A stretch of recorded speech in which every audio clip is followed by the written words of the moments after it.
já que o senhor falou em criação, em 1966, o São Paulo já tinha seu uniforme, obviamente o branco número 1, listrado número 2, e para quem não sabe, o senhor Paulo Planey Buarque criou um terceiro uniforme. Tanto se fala, né, da criação de um terceiro uniforme. O senhor criou, não avisou ninguém, parece. O São Paulo apareceu. Vou pedir aqui para o nosso câmera, o Denis, joga para mim primeiro. Ó. Essa é uma réplica. Essa é uma réplica mais moderna. É mais moderna. Mais moderna, né? Que a pessoa chama de napolitano, né? Preto, branco Exato. e vermelho. Vou pedir para o Denis vir aqui com a camisa mais antiga, a réplica da antiga. Passa aqui, Denis, na frente, mostra aqui pro pessoal, por favor. Entra aqui no meio aqui, senta aí. Olha aí. Pois é.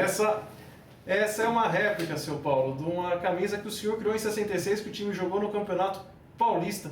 É. Certo? Essa é uma história, vamos dizer assim, bonita dentro do São Paulo, porque foi muito questionada. Eu era diretor de futebol nessa época.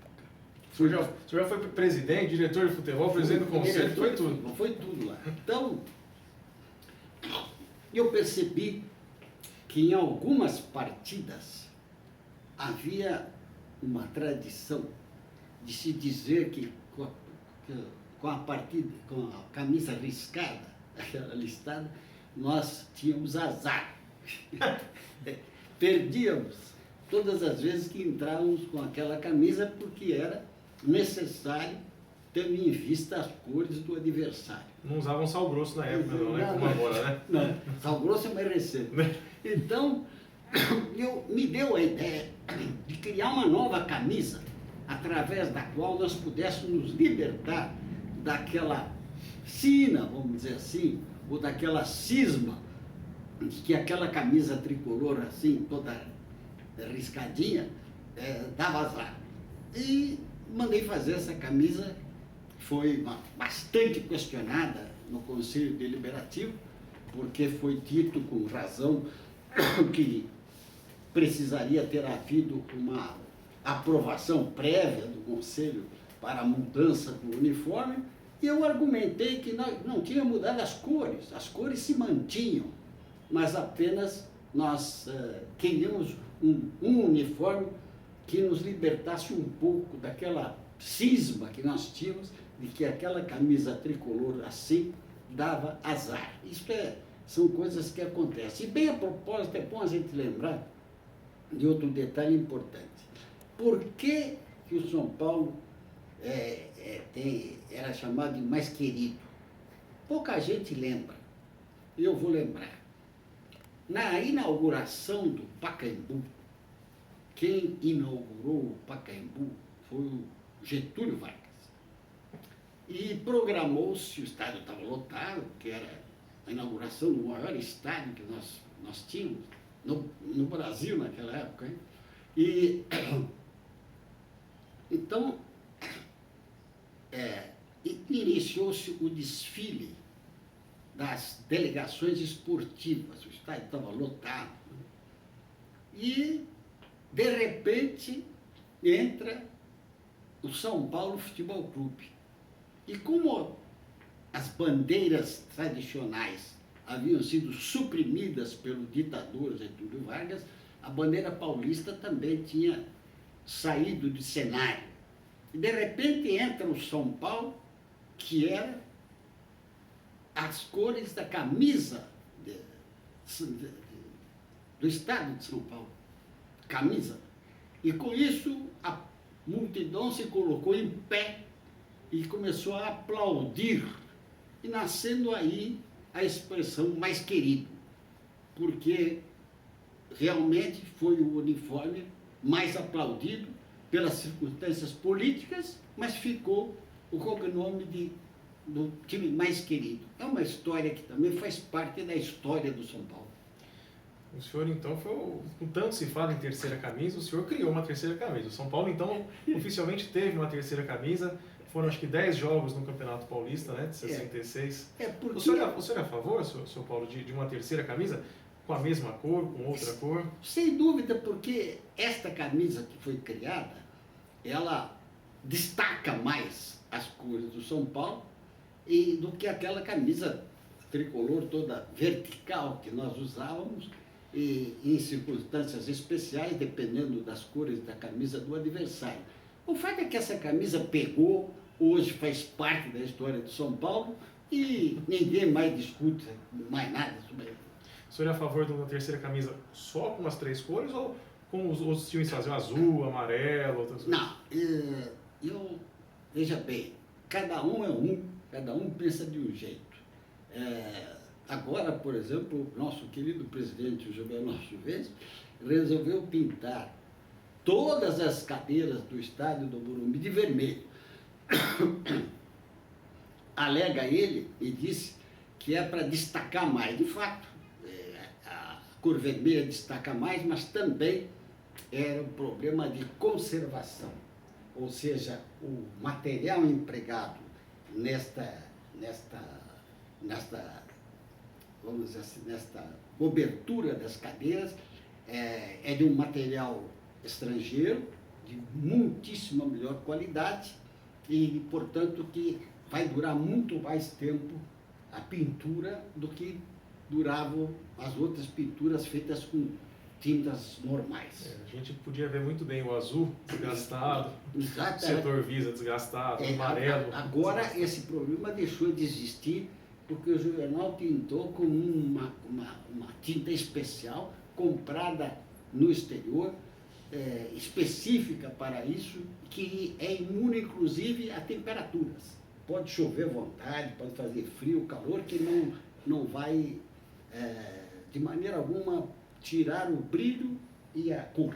Só está faltando a cobertura agora para ficar excelente. A cobertura é um outro problema, porque a cobertura depende de problemas administrativos municipais.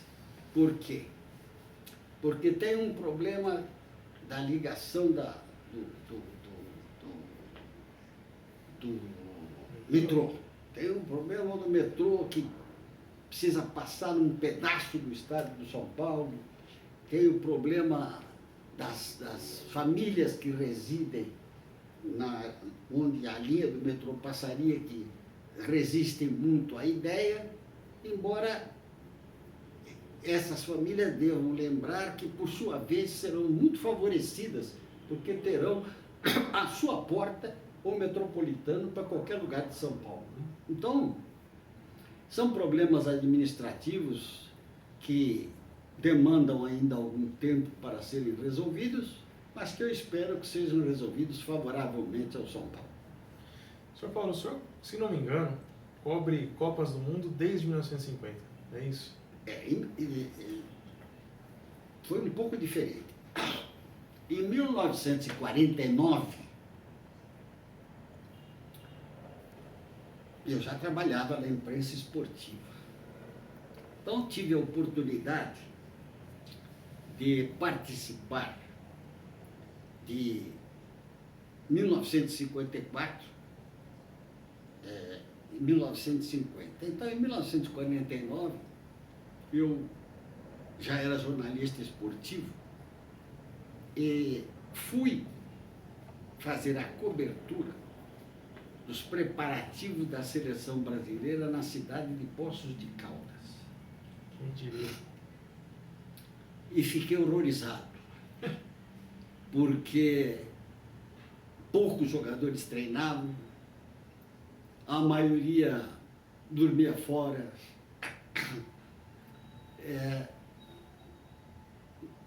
Vi tudo que não podia ter acontecido numa preparação para um campeonato mundial de futebol.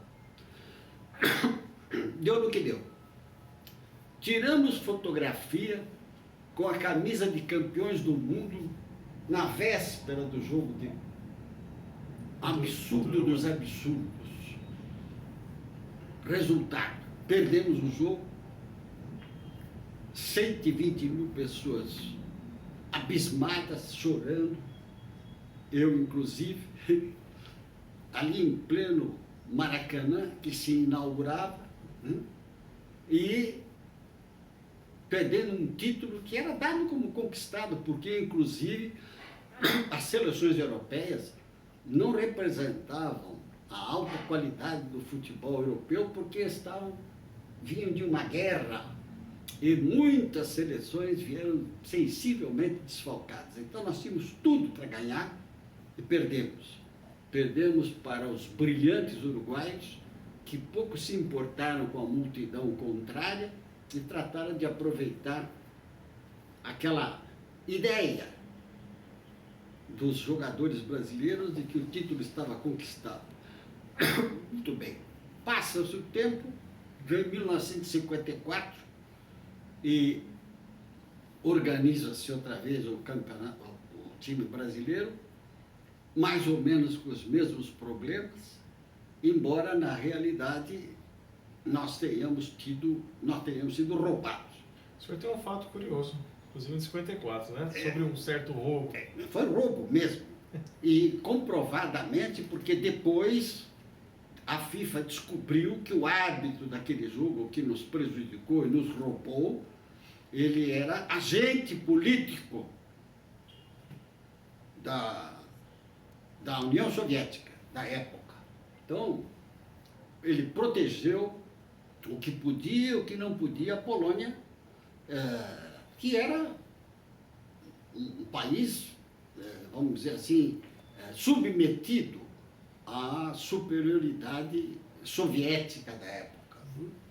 Então, eu não aguentei, larguei o microfone, que eu era comentarista do Edson Leite na Rádio Bandeirantes, e entrei no campo para tirar satisfações do árbitro, porque ele nos roubou, nos anulou um gol legítimo, deu um pênalti contra nós, ele fez tudo o que podia para nos derrotar, porque isso fazia parte de um conjunto de providências lamentáveis que a FIFA depois descobriu e delatou, tanto que ele foi expulso, o árbitro. Então, o que aconteceu? Nós, além do mais, na véspera da partida, tivemos a infelicidade do presidente de então da Confederação Brasileira de Futebol resolver reunir os jogadores para fazer um discurso. Fez um discurso político, exaltando ao Brasil, o que o Brasil esperava de todos os jogadores, ou seja, deixou os jogadores mais nervosos ainda do que estariam normalmente. Uma imbecilidade total, que eu fui testemunha. Tanto isso é verdade que houve jogadores que passaram a noite na privada, de tão descontrolados que eles se encontravam. O senhor se recorda do nome de alguém? Eu me recordo muito bem, já faleceu, não vou falar no nome dele. Logo que...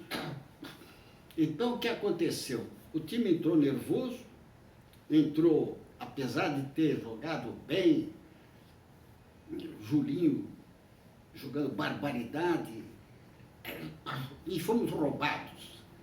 E aí, infelizmente, eu fui obstado na minha trajetória rumo ao árbitro, porque eu ia dizer algumas palavras para ele que ele não ia gostar,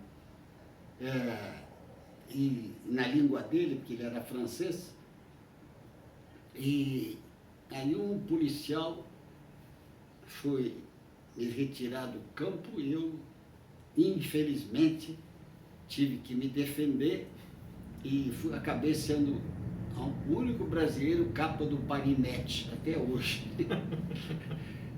Uma atitude lamentável, dando uma rasteira no policial. Depois tive que sair de braço dado com o Mário Frigiueli, com a cabeça coberta, porque o Mário Frigiueli era o chefe da delegação do Brasil. Então, são histórias que fazem parte da vida da gente, que a gente não esquece, porém, foram muito importantes para 1958. Por quê? Porque em 1957, o João Avelange, que havia recém sido eleito presidente da Confederação Brasileira de Futebol, veio a São Paulo para falar com o Paulo Machado de Carvalho. E o Paulo Machado de Carvalho me pediu que eu estivesse presente, que eu já trabalhava na Record naquela época. E assisti o convite do João Avelange ao Paulo Machado de Carvalho para que ele assumisse a chefia da delegação brasileira que iria ao Campeonato Mundial de Futebol de 1958, que seria realizado na Suécia. Uma atitude muito inteligente de João Avelange, porque se eventualmente nós voltássemos a perder, seria São Paulo. Porque até então as derrotas eram cariocas. E agora seria São Paulo. Depois que o Avelange se retirou, o Paulo Machado de Carvalho me perguntou: o que é que você acha?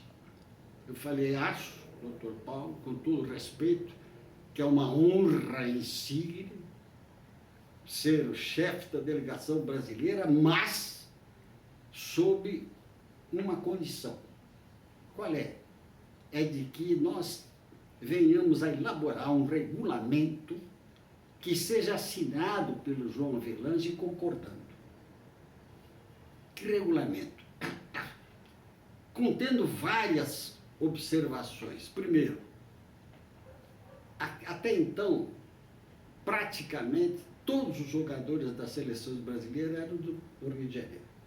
Raramente tínhamos jogadores de São Paulo, apesar do nosso futebol ser muito bom. Segundo lugar, todos os dirigentes eram cariocas. Nunca tinha havido ninguém de São Paulo.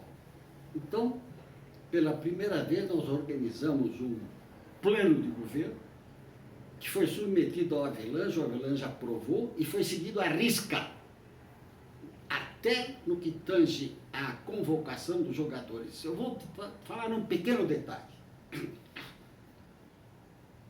Tínhamos observado nos campeonatos anteriores que praticamente o jogo europeu era todo ele baseado no jogo aéreo, porque era um futebol mais compatível com a forma deles serem.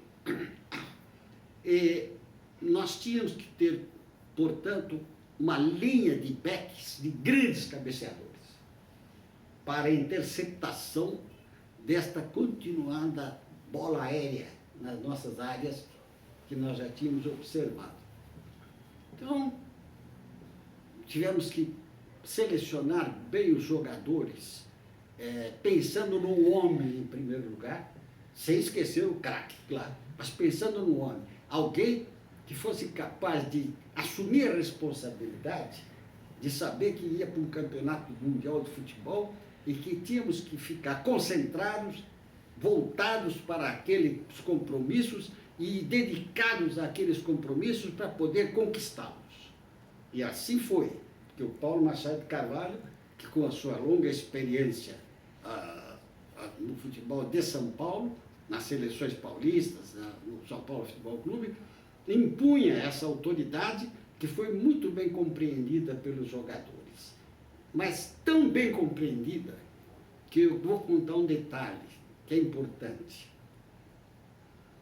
O Pelé quase não foi. No jogo de despedida da seleção brasileira no Pacaembu contra o Corinthians, o Aleixo pegou o Pelé de jeito. E o Pelé ficou seriamente contundido. O Maio, ele era para não ir. O Maio Américo, falecido Maio Américo, o massagista, foi ao Paulo de Carvalho e disse: eu me responsabilizo. O senhor pode levá-lo porque ele vai ficar bom. Tanto que o Pelé só jogou na segunda partida. Sim. E não treinou mais. Ficou aos cuidados do Mário Américo e, felizmente, ele se recuperou para ser a principal figura do campeonato mundial. Ele já era craque, já era um notável craque no time do Santos, que, por sua vez, tinha uma equipe fantástica. Nunca podemos esquecer que o Santos já era um time formidável. Mas o Pelé já se destacando, era um menino o Pelé, pois o Pelé, assim que ele entrou, acabou com o jogo. Outro detalhe, importante também na história do futebol brasileiro. Um belo dia, o Didi e o Nilton Santos pediram audiência ao Paulo de Carvalho, lá na concentração. E o Paulo me pediu que eu estivesse presente. E eu fui. E o Didi e o Newton Santos muito gentilmente disseram: doutor Paulo, nós estamos aqui para colaborar e para ganhar esse título que nós também queremos. Mas queríamos pedir ao senhor para dar uma oportunidade para o Garrincha. O titular era o Joel. E o Paulo teve a oportunidade de dizer: mas o Garrincha não volta para marcar ninguém. O Newton Santos falou: é verdade. Ele realmente, nem lá no Botafogo, ele volta para marcar ninguém. Porém, doutor Paulo, quando a gente dá a bola para ele, pode esquecer, porque ele vai dar o gol para a gente. É assim no Botafogo e assim vai ser na seleção. O Paulo de Carvalho concordou, determinou o Fiola, que era o técnico, que substituísse o Joel pelo Garrincha, e deu no que deu, né?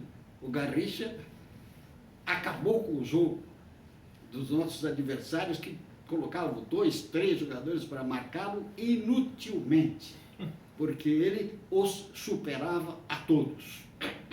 Então, com isso, o Zagallo voltou um pouquinho mais para trás, para fortalecer mais a defesa, e aí entrou o Pelé e acabou o campeonato, né? Porque não tinha time para nos ganhar. Até contra a Suécia, no jogo final, com toda a torcida contra, a Suécia fez o primeiro gol. Até o que aconteceu?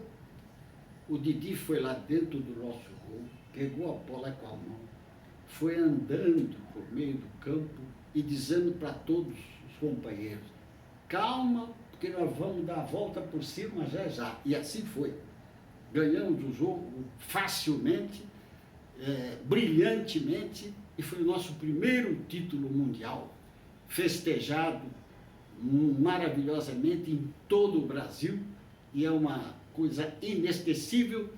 Recentemente perdemos o Gilmar, notável jogador, um craque, um grande goleiro, perdemos o De Sorte, temos o Newton Santos um pouco adoentado, mas ainda temos o Pepe, temos o Zagallo, o Castilho também já foi, temos alguns vivos ainda, a sempre nos lembrar a primeira grande conquista do futebol mundial, a 1958.